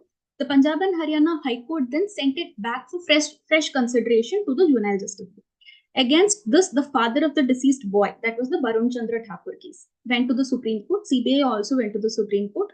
Supreme Court said that the Punjab and Haryana High Court can decide after the case is once again looked at. And then finally, from what I could find online, the final decision, which is publicly available, is from May of 2023 by Punjab and Haryana High Court, which in a revision petition which was filed by the minor, upheld the decision to try him as an adult. The interesting part of this trajectory for us is that when the child, the CCL in question, had approached the Punjab and Haryana High Court saying that the JJB's decision is flawed, and all of this we are talking about the preliminary assessment stage, which means that the factual guilt or not, the inquiry part under the JJ, which in the adult system is a parallel to the trial part where you factually establish whether a particular person is guilty or not, that has not happened. Before that, the preliminary assessment is happening to see which authority will hold the inquiry and whether the child in question will be tried as an adult or as a child. And this incident, which happened in 2017, 2023 May saw that a decision of preliminary assessment has only been finalized. Now, interesting part in between all of that is that when the juvenile had challenged the order of the JJB that he will be tried as an adult, this went through the process multiple times and it was reversed back by the Punjab and Haryana High Court back to the JJB, saying that similarly the Supreme Court also said that the Juvenile Justice Board should have a fresh look to assess the preliminary state of the mind of the person, the CCL, once more. Now, this happened somewhere in 2021 or 22, which is very important for us because the court also noted, and the Punjab and Haryana High Court as well as the Supreme Court also noted, that the alleged incident happened when this boy was 16 in 2017. A reassessment order from the Supreme Court and Punjab and Haryana High Court has come in 2021, I believe, or 2022. Even if it is 2021, by now around 5 or 6 years have passed. So this boy is not anymore a juvenile. He's not 16. He's an adult already. And the court specifically noted that even if we are saying that a re-examination should be done, there is absolutely no scientific way to retrospectively assess the mental and physical capacity of the person when he was 16. Now, in this particular case, since the boy was relatively privileged, I'm trying to say once more because this boy is somebody who had access to the system and there were people who could speak up for him. So whether his rights were violated or not, at least there is somebody to speak up for that person. But think about the re-examination prospects of a juvenile who is going through the same system, whose examination by the Juvenile Justice Board saying that he should be tried as an adult. If the child is somebody who is not as privileged, who does not have the fiscal capacity, financial capacity to approach the High Court as well as the Supreme Court and so on, to challenge that examination. If at all, hypothetically, the court finds a flaw in the preliminary examination. In the initial instance, by the time the case goes through this system and comes back towards a re-examination, if a re-examination at all is conducted, obviously the child will be dealt with as an adult, because by the time the re-examination is happening, this child is at least 21 or 22. So naturally, and the court also pointed it out. But anyway, in that particular case, the final order which we could access is from May of 2023, where the Punjab and Haryana High Court said that it is correct that the child should be dealt with as an adult. Not going further into the correctness of that order or not, because I don't know the nuances of that particular case. I'm just talking about how the trajectory goes and the inherent problem within that, where the court also said that there was no scientific mechanism to retrospectively assess. Keeping that apart, the section 14 subsection 3 read with rule 10A of the model rules, which were published as part of the 2015 Act. The model rules came out in 2016. It talks about the manner and mechanism of the preliminary assessment, saying that it should be completed within 3 months from the first production of the child before the board. Now, a lot of our perception on a child in conflict with law still really looks at the culpability of a child rather than the context of the child, which takes us back to the semantics question. The change in semantics, saying that it is a child in conflict with law, was to change the focus to the situation rather than the constitution of the person himself. But the tendency still remains to point fingers at the individuality of the child, as if it is in the constitution of the child to be criminal or to be culpable in a matter. So it then boils down to our collective imagination of agency and culpability in children, which we often conflate with adults, where one of the previous speakers also referred to people who quote that if he or she is capable of committing an offense like an adult, then they must also be tried like an adult. But the JJ Act and rules require us specifically, legally, to treat children very differently. And technically speaking, they're not in the criminal justice system at all, they're in the juvenile justice system. And there are multiple protections in that system. For example, from the timeline of the investigation itself, the rules and the Act, the rules of 2016 and the Act pit the system to work very differently for children. For instance, Rule 8 of the 2016 rules prohibits the registration of an FIR. A first information report is not supposed to be lodged unless a heinous offense is alleged to have been committed, or an offense has been alleged to have been committed jointly with adults. In cases which do not fall in either of these two categories, the police are only supposed to maintain a record in the general diary. Also, children in conflict with law are supposed to be dealt with not by regular police officers who are accustomed to dealing with adults, but by the Special Juvenile Police Unit, which is supposed to be constituted at the district or city levels, and individual child welfare police officers, CWPUs, which are supposed to be in each police station. All of this is given under 107 of the Act. Now, another interesting point which was revealed in a case was, so Section 14 of the Juvenile Justice Act limits the timeline of inquiry by the Juvenile Justice Board to 4+2. 4 is the initial period of inquiry, extendable to 2 months by order of a Chief Judicial Magistrate or a CMM. Now, under the BNSS, there is no CMM. The Metropolitan Magistrate part has been thrown away, so it now boils down to CJM. Now, in petty cases specifically, if this period of 6 months, 4+2 have passed, and the inquiry remains inconclusive, then the case is supposed to be terminated. You're not supposed to go ahead with the case or the inquiry at all. Which brings us to a particular case which was very interesting and came before the Delhi High Court. The title of the case was, original title of the case was Sadhan Haldar versus NCT of Delhi. This was criminal writ petition 1560 of 2017. Now, this case was being heard, and in one of the hearings which was happening in 2020, the amicus curiae in that case, that original case by Sadhan Haldar, was with respect to children being in both categories, CCL as well as CNCP. So a child is apprehended as a child in conflict with law, but then it comes to the knowledge that it also is CNCP. It was in human trafficking cases. The title of this particular case was Sadhan Haldar versus NCT, criminal writ petition 1560 of 2017. I'll just put it in the box. Along with that, so the amicus curiae who was appointed by the Delhi High Court in that case in 2020 brought to the attention of the court that petty cases which are supposed to be terminated after the 6 months period were actually going on for 1 year or more than 1 year, and so on and so forth. So the Delhi High Court added another case to this. The title of that case was Court on its own motion versus State. That was Criminal Reference number 1 of 2020. Court on its own motion versus State, Criminal Reference number 1 of 2020. Here, the Delhi High Court noticed very interestingly that petty cases, so technically under the language of the Act, petty cases is supposed to be terminated. That 4+2 period is supposed to be calculated from the date of first production of the child before the JJB.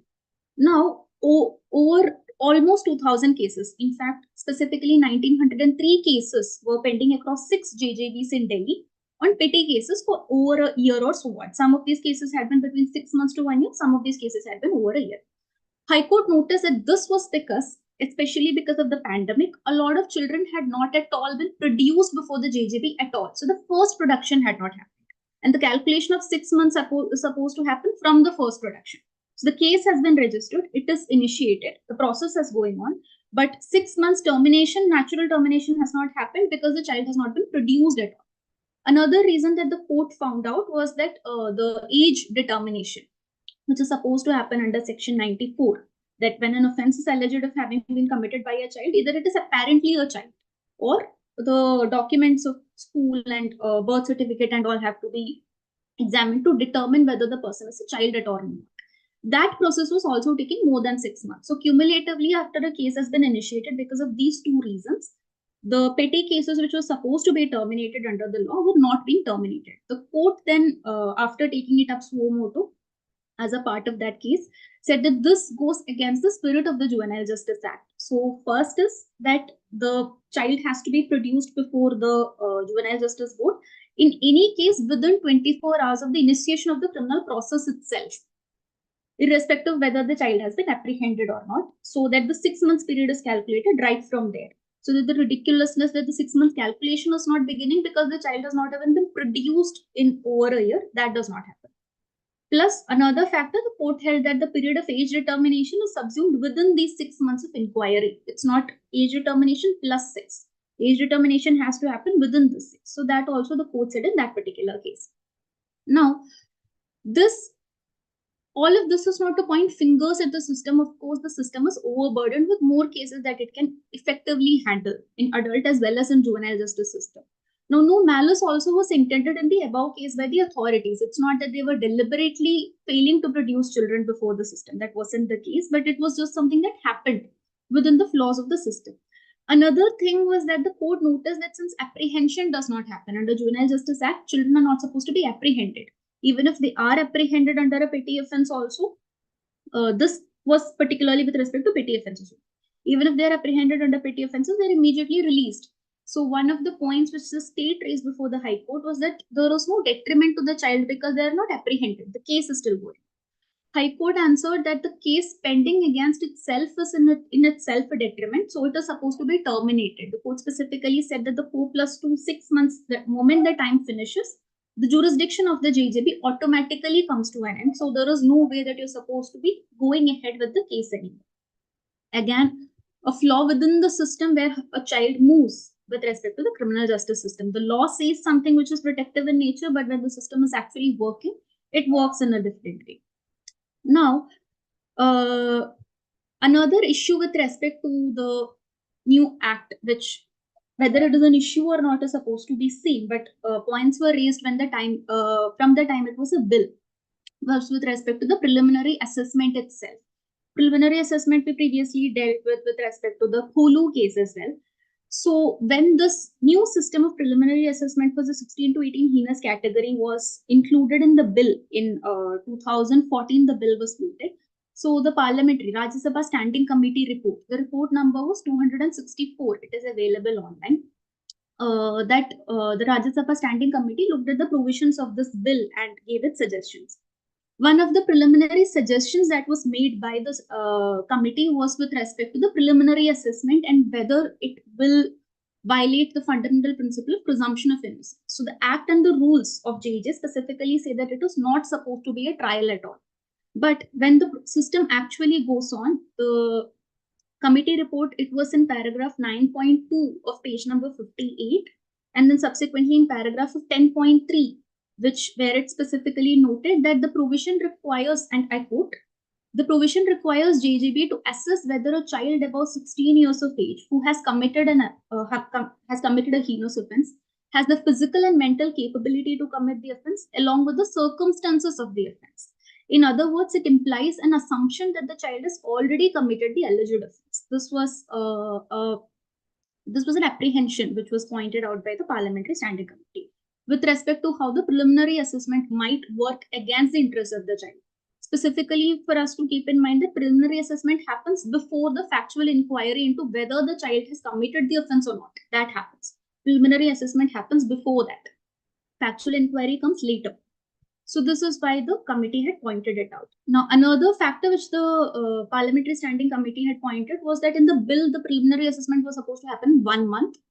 The committee said that this was too less, and in the actual enacted act, it was increased to 3 months. So preliminary assessment can take up to 3 months now. So that part was taken by the act, by the ministry in the enactment as opposed to the bill, but the fundamental apprehension towards preliminary assessment possibly violating the presumption of innocence, that was not taken into account. So the factor of preliminary assessment was retained.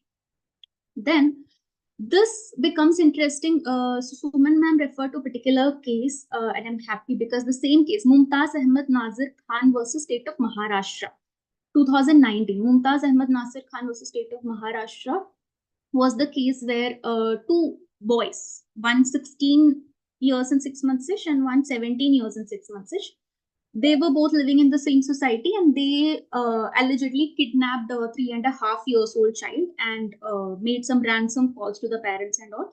Somehow this child died. So the case against these two juveniles was supposed to be, so they were in the 16 to 18 category, and the initial JGB said that this amounts to a heinous crime between 16 to 18, so they could be tried as an adult. This case also went in appeal. So against the preliminary assessment itself, it went in appeal to the High Court, Bombay High Court, and then to the Supreme Court as well. Supreme Court finally said that this child should be tried as a juvenile only, as a child only, and not as an adult. So that part is fine. But the interesting part is how in that judgment, if you specifically look at para number 90, in Mumtaz Ahmed Nazir Khan versus State of Maharashtra, the court talks about how the Juvenile Justice Board came to the conclusion that this particular child should be dealt with as an adult and not as a child. Now, I'll just read out a couple of questions from para number 19. Para number 19, the Supreme Court was looking at how the social investigation report was used to, and the mental health assessment report. Two documents were used to prepare the preliminary assessment report. So one of the questions in the which in para 90, which was mentioned, was the prosecutive merit of the complaint. That is there any evidence upon which the court may be expected to return a guilty verdict? To which the board answered very likely, and in bracket it says only for evaluative purpose only. So, and further in question number 6, the sophistication and maturity of the juvenile by consideration of his home, etc., where again the social investigation report says, and this one, the court in its judgment also quotes from the social investigation report that the child had shown some sophistication with respect to manipulative tendencies, because after having committed the murder, so to speak, he had made ransom calls and all, and during the interrogation, the police investigation, they confessed the crime, and then the words that they spoke and all were manipulative in nature. For us, it is important to note this because here what we see in the language of the court is a prejudice. At this point, once again, to reiterate, it was only the preliminary assessment which was in question, but it's almost as if the guilt has already been established by way of evidence. Mentioning in the bracket that it is for evaluative purposes only does not take away the prejudice that has already come into your mind. Which then, if you look at paragraph 20 with respect to the 264th report of the Parliamentary Standing Committee, the apprehension that they pointed out that the preliminary assessment previously done will actually create a prejudice which goes against the presumption of innocence. It seems to have happened, but it continues to happen, just to put it out there. Then, to conclude, I want to talk about the jurisprudential development of JJ Act itself, which is quite interesting. As the ma'am already pointed out, the trigger was a brutal rape and murder in Delhi in December 2012. That's a given. Now, if most of us remember, if we talk to peers as well as students who read criminal law along with us, the moment we refer to the Delhi gang rape case of 2012, the idea with respect to juvenile is that the juvenile was the most brutal. That narrative was out there. But very interestingly, in fact, when the order against the juvenile was passed by the JJB at that point in time against a particular juvenile, it specifically noted in its order that there was no evidence to point out to this narrative. Nobody knows from where this narrative came from. Which is to say that when the media outlet specifically said that the boy was the most brutal, and I'm not talking about 34 liability, joint liability, which would come from the boy's presence in that place if the others were committing the crime. That is a very different question. I'm talking about the narrative where it was specifically said that this boy is the person who individually committed the most brutal acts. Whereas the JJB, the order of the JJB is confidential, so it's not out there, but it was quoted by several media outlets later. Now, their excerpts from the JJB were used to specifically point out that in the complaint made by the complainant and in the hearing before the magistrate or later before the board, or in the statements which were given by the deceased woman to the executive magistrate before her death, and then further again once more during the term of her treatment, she gave her statements against all the accused, but nothing in the statement specifically pointed out whether this particular juvenile was individually more brutal than anyone else. So the board specifically said that in none of the evidence that is actually out there, there is nothing to point out that this particular person was the most brutal. So we don't know where the narrative came from, but it is out there, which jurisprudentially to us is very important because we got a new law from that narrative. And now we don't know where the narrative came from. But it is out there. Once it's out there, it's very difficult to retract it. Now, newspaper reports are not very reliable, but there are two reports of the same newspaper, Times of India. One dated January 29, 2013, and the next dated October 3rd, 2013, both from the same newspaper, Times of India. In the first one, January 2013, they're talking about how the juvenile was the most brutal. And the same newspaper, after the JJB's order came in October 2013, is talking about how there was no evidence that the juvenile was the most brutal. It's the same newspaper, two different narratives. But the second one, which was in a way, if we could say a clarification, did not gain much traction. So we still talk to people who go very ballistic when children are alleged of having committed grievous crimes. Then we go back to the child in Nirbhaya was the more brutal. But when you really scratch the surface, there was no basis on which this narrative came out. Not in the evidence, not in anything before the JJB. It was just out there. We don't know where it came from. But from that narrative, we did get a more retributive law, so to speak. So if we want to look at more of this law, then in the parliamentary debates excerpts, which are also available in the Lok Sabha's website. So Minister Srimati Maneka Gandhi, when she was introducing this bill and wanted to distinguish a category 16 to 18, Mr. Shashi Tharoor, who was in opposition at this point, specifically pointed out that preliminary assessment in the 16 to 18 category might be very problematic. And also pointed out that the same minister, Maneka Gandhi, Srimati Maneka Gandhi, had in fact introduced the previous 2000 bill as well, which was relatively more progressive. But anyway, that is all political play. What is more important to us is the legislative intent at this point. In her speech, she specifically said that the intention of 16 to 18 specific preliminary examination is to see whether the child in question has a child mind, quote unquote, or an adult mind, quote unquote. Now, how going back to the Polu case, where the back and forth from the JJB to Punjab and Haryana High Court to the Supreme Court, and then again to the JJB and all happening. How do we know whether the child has a child mind or an adult mind, whatever that is supposed to be? And the whether the child is tried as an adult or a juvenile really rests on that. And we don't know how we'll come to that conclusion. So whether the act is good or bad, or preliminary assessment is good or bad, is all a much nuanced topic, but it's a little messy. Thank you. Thank you, that's all.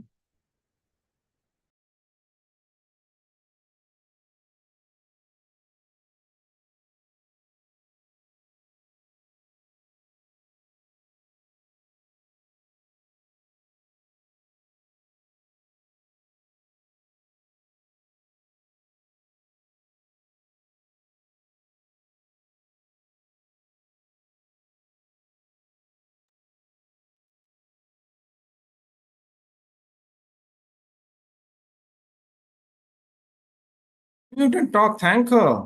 Hello. Yeah, thanks a lot, Vikas, for giving me the host rights. I think it was quite a elongated discussion, and given the particular premise where you discussed in depth as to why there was a requirement for the change in law with regard to heinous crimes and how the narrative got built up, and how although there was nothing, no evidence to the backing of the narrative, yet how the law transformed itself to bring across a change in dealing with juveniles who are involved in heinous offenses. With this, we move on to the last leg of the session, and we would like to have a few questions that would be put across. And I'm sure that I would request the panelists to take up the queries. I think we will, due to paucity of time, will restrict it to 2 queries. The first one being from Mr. Raghav Thakral from Chandigarh Law College. Is there a need for a legislative change where the definitions of serious and grievous offenses under the Juvenile Justice Act, as well as in other criminal laws, as we saw in the Pune Porsche case, where the offense was categorized under serious offense initially, but however, the bail was granted on the pretext of such grounds?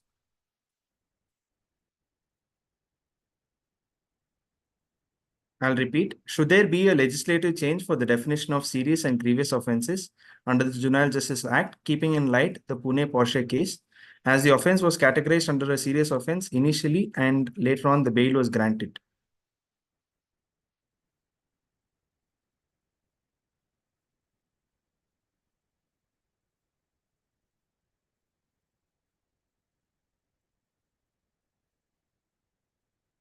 Ved Kumari ma'am, or would you want to, one moment.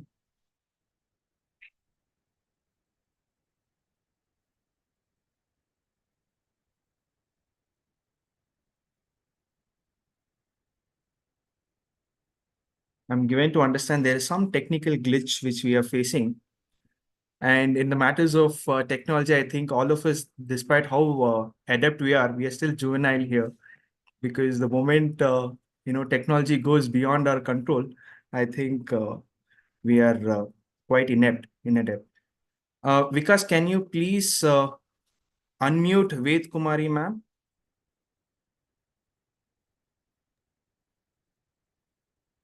Yeah, I think before I could take Yes, the ma'am. queries, I really want to make 2 important points for the organizers. The third session was titled as Punishment under Juvenile Justice. There is no such concept existence, and therefore I think the very title was wrong. And the fourth session is talking about children in juveniles in adult criminal justice system. There is no such provision under the Juvenile Justice Act to send them to adult criminal justice system. Even when the children court deals with them, they still have to deal with them under the Juvenile Justice Act. So if there is any child in the adult system, it is there illegally. It is by not the permission of the law. The juvenile justice system itself now creates 3 different kinds of authorities to deal with cases of children. The Child Welfare Committee to deal with CNCP, JJB to deal with CCL, and the CCL are to be dealt with by 2 bodies. One is called the JJB, the other is called the Children's Court. So just because Children's Court is a sessions court does not, and also as it is recognized within the juvenile justice system, there is no child in the adult system. Even when it is Section 19 order to be passed for a child who has been tried as an adult, the orders are still under Section 19, not under IPC or under special laws. So therefore, to assume that there will be punishment for them is a wrong premise to start with. We must be very clear about it. Then I think the other point which Aswati was raising, I think an important point which she missed in her calculation of all the good cases that you mentioned about, this Bholu case, you mentioned he was 17 at that point of time. He's now 24. What order will you pass for him? Even if today he's found guilty of the offense of murder, what order under the Juvenile Justice Act will you pass? Because the legislation says till the age of, in all cases under 19, every single child who is tried and as adult has to be sent first to this place of safety where they can be kept only for 3 years. And if it is not, as Suman mentioned, automatic transfer to the adult system at the age of 21, there has to be an assessment to see has the child reformed. And then if the child has reformed, they can be released under community supervision. So there is no automatic jail happening to them.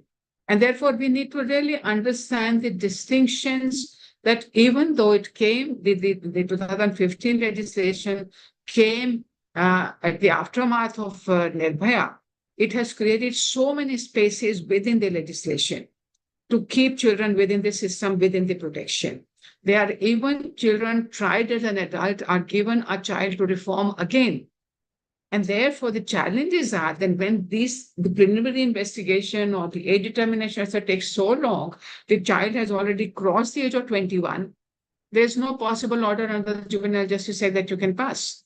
And therefore, following the timeline is important. And we keep on emphasizing that, because this Bholu and Rayan case and the Porsche case and the Mercedes case were all influential people involved on both the sides.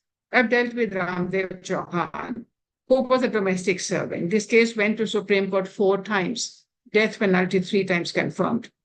And finally, after 18 years in custody, he was released because he was a child on the date of offense. And he had no lawyers, he had nobody. All his cases were pro bono.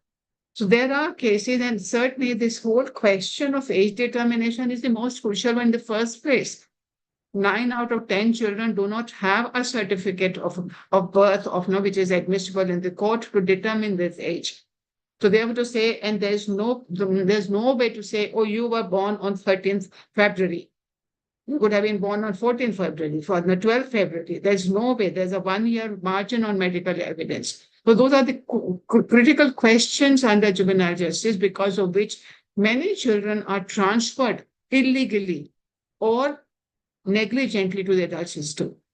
So these are the 2 things which I thought organizers must keep track of for the next time when you organize a program like that. With the question, I think, I forget the name of the person who was asking the question about, is there a need to change the law? Why should the law be changed? I think you need to respond to the question I had raised in the first place, that if he was an adult, whether anything different would have happened. He would have been sent at the most for 2 years to prison. And so many people died of drunk driving by adults.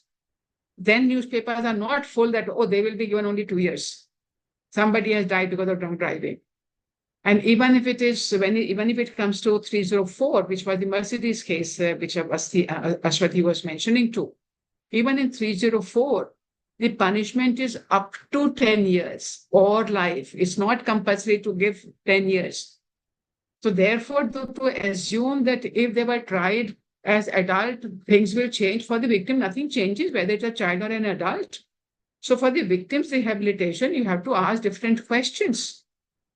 For the victim satisfaction, for the victim protection, for the prevention of these kinds of things, you need to make drinking driving as a separate offense more severe for everybody, not only for children.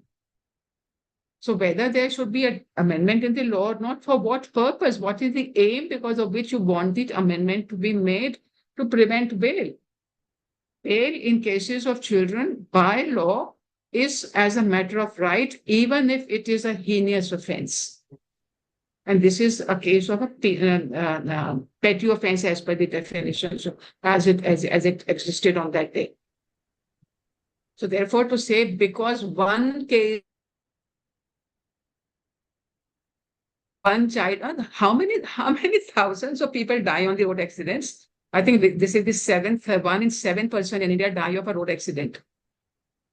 Have you been asking for these questions in case of adults committing all these death, causing all these deaths by drunken driving or by negligent driving or by running away from that. In fact, the provision, the Truckers Association came now that you kill somebody and you run off, you cannot have this serious punishment imposed on them. The section has already been not enforced. So ask the right questions. What is the consequence you want?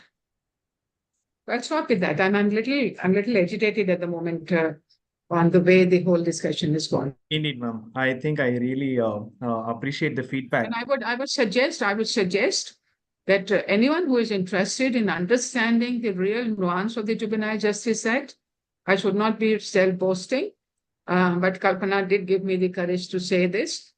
My second edition of the Critical Analysis of Juvenile Justice Act 2015 is already out. Please read.